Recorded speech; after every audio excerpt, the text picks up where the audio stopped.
So it's been a while since we've done an album review, so then today I thought I'd come back with something pretty special. Didn't want to come back with just an ordinary album or something obscure or small that not many people have heard of. So I thought, let's come back with a big album today. One which was pretty iconic, pretty popular to say the least, and one which I think will get people pretty excited. So yeah, today we're going to be talking about Paul McCartney and Wings, Band on the Run.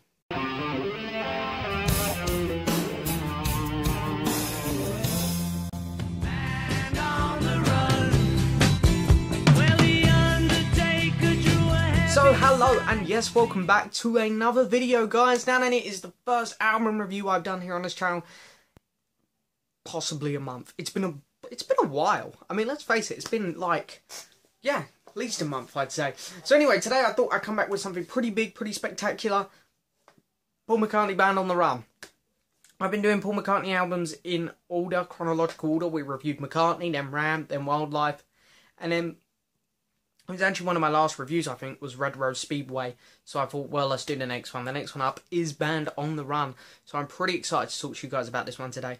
So in this review, we're going to do the usual. I'm going to give you a bit of information on the album. We're going to go over each track individually, mark each track individually out of 10. I'm going to show you my copy of the vinyl record. We're going to mark the artwork for this album out of 10. Then when we've done that, we're going to add up all the scores I've given, divide it by the total number of scores given, which gives us an overall marking for this album out of 10. But we're not done there, because then what we're going to do is we're going to take that number, put it on the album ranking board, see where it ranks compared to other albums I've reviewed here on this channel. But just before we get started, I'm going to apologise about the lighting, guys. I mean, look, I get this weird spotty glow on me. It is actually beautiful weather here in the UK at the minute. So I've actually had to pull my blind down, because when it's open, you can't see anything. It distorts the camera and everything looks silly. Also, Band on the Run, there's so much information about this album which you guys can find out from the documentary, which come out at the same time as the archive for this album. So there's going to be bits here that I miss. There's going to be bits, you know, literally you can go on for hours talking about this album. There's so much to go over with this album. So if I miss a couple bits, you know, don't shoot me, because I don't want this video to go on for hours. So anyway, let's get started though. Paul McCartney and Wings, Band on the Run. So this was Paul's 5th studio album since he left that band. I forget their name. And it's the 3rd album with this band, Wings.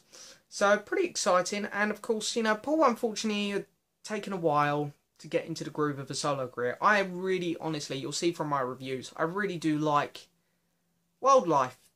I struggle with, but it's not bad.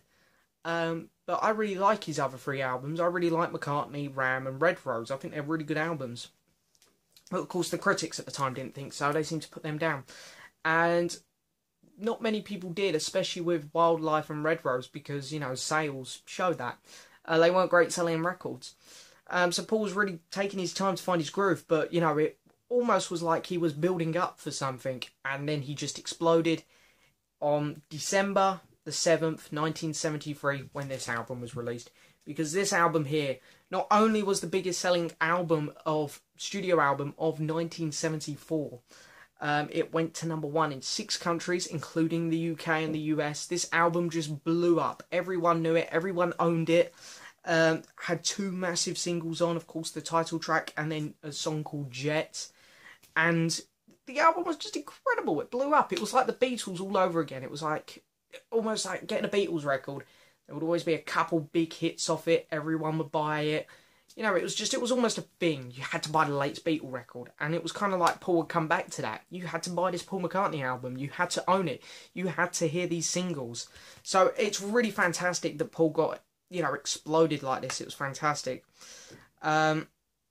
And it's kind of strange, because at the time Wings had only gone down to 3 members. Now it was just Paul, obviously, and Linda, obviously, and Danny Lane stuck about. And it's, you know, the other members of Wings probably thought, oh shit, I wish I'd stayed now. But, so yeah, the band had actually shrunken a bit. So it was quite impressive that this was their massive album. But anyway, they went to record the album in Nigeria. You know, it was a kind of thing going about at the time. You know, Elton John was doing it with Goodbye Yellow Brick Road, of course, And it'd been done before with other albums and stuff. You know, the Beatles went off to India and got heavily influenced. So there's always been that kind of cultural thing where you go away, record, you write, and you come up with new creative material. And, you know, I think Paul was very excited about this. But unfortunately it didn't work out very well because the studio there was very underwhelming. It wasn't very good. Paul and Linda got robbed, you know, at knife point. And they lost a load of early takes for this album, which I'm sure was devastating. And it would be fantastic to hear those early takes. You know, I'm sure they're worth a lot of money now, wherever they are. So, yeah, all in all, it didn't work out very well out there. But, you know, they got pieces of this album together. And then they brought it home to the UK and recorded it. And that's basically how this album come together. And it's a very clever, it's a very piece-to-piece album, really. But it's very, very good. Yeah, where did I get to on my notes? So Paul played most of the instruments on this album himself. You know, he didn't have a drummer, so he had to do that. He did take up a lot of the guitar work as well.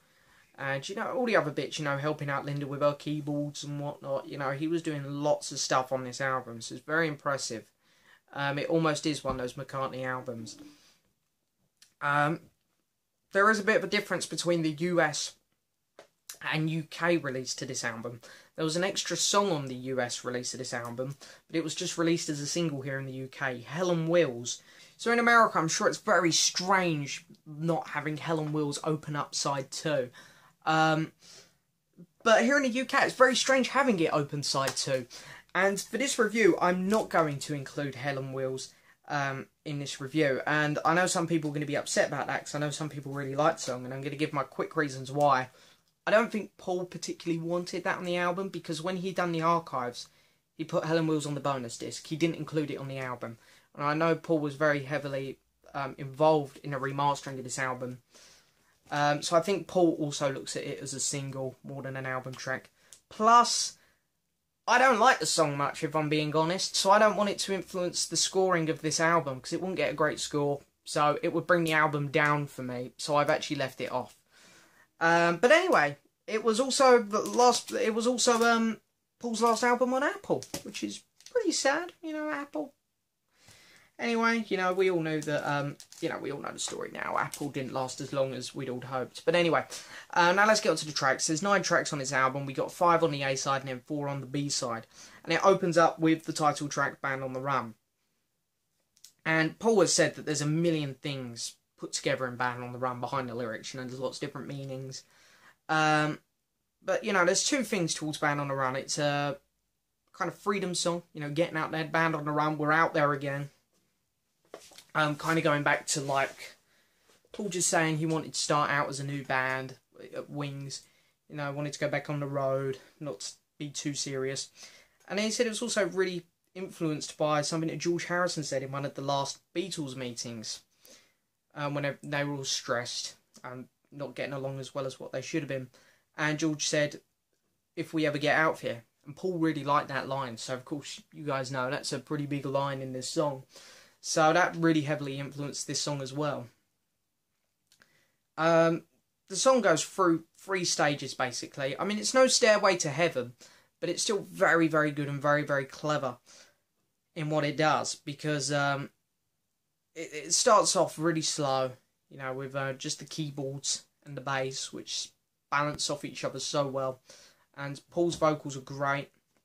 And in the middle part of the song just builds and builds to this, you know, again, massive explosion, kind of like Paul's solo career at the start. You know, it's building and building and building. And the song explodes, and it's fantastic. It's brilliant. It's very catchy. The end of the song is just great. You know, Band on the Run, the line is just really good. I really can't fault this song. So it's got to be a 10. 10 out of 10 song. And we move on to the next song, Jet, which, of course, you know, with the 2 big hits off the album. And Jet, you know, it's always been a thing, you know, what is Jet about? There's a lot of different things that Jet can be about. But apparently Jet is the name of a pet which Paul had. Paul said in an interview, I believe in the 70s, that he got a batch of puppies, and Jet was the runt of the litter. And that's what the song is about. But then apparently he said in the archive interview that Jet was a pony. So I think Paul's getting some short-term memory loss there. But anyway, we're not sure what Jets was really about. But the lyrics are cool. It's a fun song. It's a catchy song. You know, everyone knows that. Boom, boom, boom. You know, it's very famous. And you know, it's there's no flaws to it. It's just honestly, again, a really good song. I love everything about it. The vocals are great. Linda's brilliant on it. I got no flaws with it. So it's got to be another 10. 10 out of 10 song. And we get, of course, the song Bluebird, which is, again, another bit of a freedom song, you know. Bluebird flying away. So I really like that kind of touch that this album has. You know, you get that kind of feel to this album a lot. And it's a good song. I really like it. Again, it's a throwback to, you know, all of the Beatles like to do this. You know, George done it with Here Comes the Moon, Here Comes the Sun. This guitar can't keep from crying. This guitar, oh, while my guitar gently weeps. And Bluebird, Blackbird. Yeah, kind of similar. And, you know, Paul's already done that. You've got Yesterday. And then Tomorrow, and he actually just put the chords backwards for that. So I think the Beatles like doing spoofs on their songs. And this one's really cool. 'Cause, you know, it's just the title, really, Blackbird, Bluebird. But it is its own song. It plays really well. And yeah, it's a really nice song. Acoustic is brilliant. Paul's vocals are brilliant. And it's just a really nice, easily listening song. Paul on the acoustic is beautiful. What more could you want? Linda's vocals do get a bit heavy for me, especially in the chorus, but she's still good on it. She's still good. Yeah, I'm going to give this track an 8 out of 10. It's a good song. And we get Miss Vanderbilt. The opening lines from this song are taken from, I believe it's a play or something like that. You can find out on Wikipedia. But it's, but you know, the song is kind of built around a few lines from said play or previous song or whatever.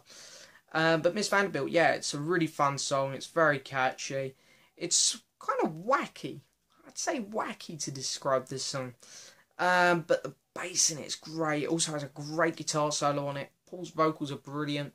And I love the kind of pauses and stuff. It really gives the song a great feel to it.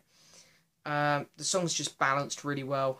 Overall, I just really like this song. Very good song. 9 out of 10 for Miss Vanderbilt. Then we get a track called Let Me Roll It, which sounds pretty similar to a John Lennon song in a way. And, you know, Paul's been asked about this in interviews before. You know, it sounds a bit similar to something that Lennon would do. And Paul's openly said, yeah, it does, but it wasn't intended. You know, Paul's actually acknowledged it, and it's pretty cool that he has in a way. But, yeah, he said, you know, we were very happy with the results of the song. But it's, you know, it's kind of cool. It sounds like John Lennon in a way. So anyway, the song itself, though, has a great guitar riff in it. Amazing. The slow vocals are just really nice. This song just works really well, if you ask me. It's going to have to be another 9 out of 10, I think, because the song just works so well. And it wraps up side 1 really well. So yeah, side 1, really good. So side 2, opening up with Pneumonia, not Hell on Wheels. This song, along with Band on the Run and Bluebird, of course, again, is about another kind of freedom song, which is nice, you know. And I do like the lyrics to this song. It's pretty good. The guitar riff to this one, the acoustic guitar, fantastic. I love it. It's brilliant.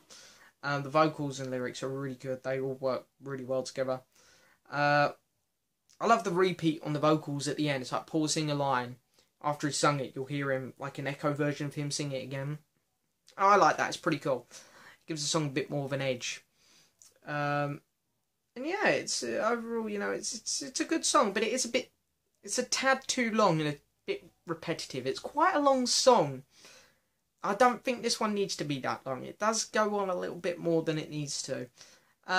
It's one of the weaker songs on the albums, but, you know, if this song was on, like, Wildlife, it would be the standout. So it's just a shame that it's amongst such greatness, really. But I'm going to give this track a 7 out of 10. It's still a good song. I say anything above a 5 is good. So a 7 is pretty good. And then we get No Words, which I'll just tell you the score. I'm going to give that one a 7 as well. And it's very similar feelings to Ammonia. I couldn't bloody think then. I had a brain fart. But yeah, the vocals on this one are shared. It's really nice. Denny Laine really shines on this track. It's not, well, this one's the opposite of Ammonia. It's a bit too short for my liking. But I wouldn't really want it to be much longer in a way. It's weird because it's a really short. It kind of comes and goes. That's why it's pretty forgettable. But then at the same time, not much happens on it. Really, it's a good song. It is good. I'm giving it a 7. But I think it's because there's so much good stuff before this song, and then the next 2 tracks are really good as well. So it's kind of in the middle here. This one and Ammonia. Struggling with that one. They're kind of just in the middle, and it's like, but they are good. It's just there's so much greatness around them. So anyway, No Words gets 7. And then the next track up is Picasso's Last Words, Drink to Me. Now this one here was kind of, well, not kind of, it was influenced by Dustin Hoffman. Dustin Hoffman said to Paul McCartney, he said, it'd be really cool if you wrote a song about Picasso, because he was a big fan of his work. You know, Picasso, fantastic painter. And Paul said, I'll write a song for you, man. So anyway, that's what he done. He went and wrote a song for him about Picasso. And it's really cool. It's a really nice song. Denny Laine is really good on it. Paul's chorus is fantastic. I love the solo singing bit from Paul. It's like, you know, he sings a line at 2 o'clock in the morning. I'm getting ready for bed. That line when he's singing it is just fantastic. Chorus is brilliant. It's fantastic. Linda's great on it. I just really like the feel to this song. It's really cool. So I'm going to give it a 9. It's a great song. Then we get 1985, which is an amazing closer. It is amazing. The piano sounds incredible. The bass guitar bouncing off the piano sounds fantastic. Paul's vocals are breathtaking. Some of his best vocals ever. His best vocals since Maybe I'm Amazed, probably. The slow moments are great. I love the pauses. And I love the ending to it. How it kind of just reflects on the album by singing that line, Band on the Run again. Perfect. Honestly, this song is incredible. It's a 10. Love this song. So anyway, let's take a quick look at the vinyl record here. We're only going to be looking at the original because this is how it was released. Because I know there's a gatefold on the archive one. But anyway, it's a single jacket. There's no gatefold to this one, which is a bit of a shame. But love the cover. You know, there's a little documentary on the making of this album cover, which is fantastic. And they basically wanted to do something like Sgt. Pepper, but get people that are alive. Yeah, I'm sure most of you know most of these people on this cover. You know, some very famous people on here. Christopher Lee there. Count Dooku. Rest in peace. But yeah, it's fantastic. I really like the back cover. It's really nice. It's so much effort was put into the artwork for this album. And barely anything on previous McCartney albums. But yeah, nice inner sleeve there. And then it's a label. Same on each side. If you're wondering, this is an original UK press. You also get a poster in here, which is brilliant. I love it when you get posters with records. And basically the whole poster is like that. Just little postcard pictures from the making of the album. But I'm going to give the artwork for this album a 9 out of 10. So anyway, I've added all of them scores up. I've divided them by 10 because you've got the 9 songs plus the album artwork score. And this album, out of 10, is going to get an 8.8. So yes, an 8.8 for Paul McCartney and Wings Band on the Run. Let's head over to the album ranking board, put it on there, see where it ranks compared to other albums I've reviewed here on this channel. So then here we are, back over to the album ranking board. I'm actually holding my camera today, and if you're wondering why, it's because my new tripod isn't long enough to touch the ground over here. And plus it also, I can just bring you up closer so you can get a closer view of the album ranking board. So it makes more sense for me to hold it, to be honest. But anyway, here it is, Paul McCartney and Wings Band on the Run, 8.8. So Oh, this is going to be a bit tricky. I haven't made room for it either. We're going to just put it right there. It's right next to... That was close. Probably scared you guys then. Right. There we are. It is right next to Ram, which also got an 8.8. I mean, really, Ram is the better album in my opinion, but I mean, when you're reviewing albums like this, they do tend to surprise you how well you think of them when you start to analyse them. But anyway, you know, 8.8, you know, it's drawed with Jeff Lynne's Armchair Theatre as well, and Eric Clapton's Back Home. But then, let's have a look at what it has beaten out, unless we'll only look at solo Beatles stuff, because we'll be forever with these albums. We have George Harrison's Living on a Material World, Living in on a Material World, 8.1. John Lennon and Yoko Ono, Double Fantasy there on a 7.2. McCartney on a 7. Red Rose, 6.9. Stop laughing. 33 and a third on a 6.3. Milk and Honey on a 5.8. Wildlife on a solid 5. Poor Sometime in New York City even on a 3.6. And the only solo Beatle album that has beaten it out, of course, is All Things Must Pass on a 9.3. Very well deserved, that album. So yes, that is it for this video, guys. I hope you've enjoyed it. Hopefully there'll be some more reviews on the channel coming up soon. I will apologise. I've been a bit slow with videos lately. There should be more coming. I'm still, you know, getting used to my new schedule at work and whatnot, and finding time to do videos and whatnot is getting harder and harder. But you know, I do completely want to keep the channel going, and I want to keep you guys entertained, and I want to keep coming on here and chatting with you guys and whatnot. So don't worry, I will find the time. But thank you so much for watching, guys. Please hit the subscribe button, like the video, leave a message, and I'll see you guys next time for another video.